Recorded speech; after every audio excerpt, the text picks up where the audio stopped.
Goeiemiddag vriende, my naam is Andre Harmsen, soos julle ken, Thomas se vriend. Hy het gevra terwyl ek hier in Australië op vakansie is, dat as mens iets mooi sien, dat mens 'n boodskap vir julle stuur.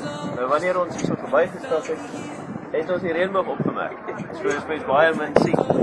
En dit het my herinner aan God se belofte, soos wat God altyd vir ons sê, dat hy getrou sal wees aan alles wat hy aan ons beloof. Toe Noag hulle op die ark was en hulle onseker was en wat hulle voorgeneem. Alwaar hulle kon vashou, was dit wat God vir hulle gesê en wat hy aan hulle beloof. En dit is wat my herinner as ek na die reënboog kyk. God wat altyd vertrou by ons is. Van die ooste tot die weste, wat hy sê hy ons nooit in die steek sal laat en elke oomblik altyd met ons. Mag hierdie gedagte vir julle deurdra in elke uur van nood, maar ook in elke uur van blydskap, sodat julle sal onthou waarin julle krag is. Mag julle enorme wees.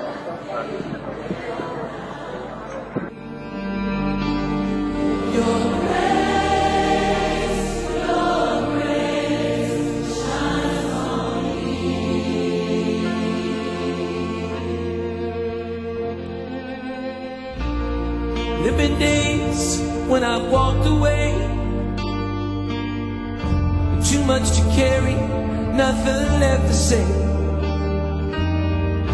Forgive me, Lord, when I'm weak and lost.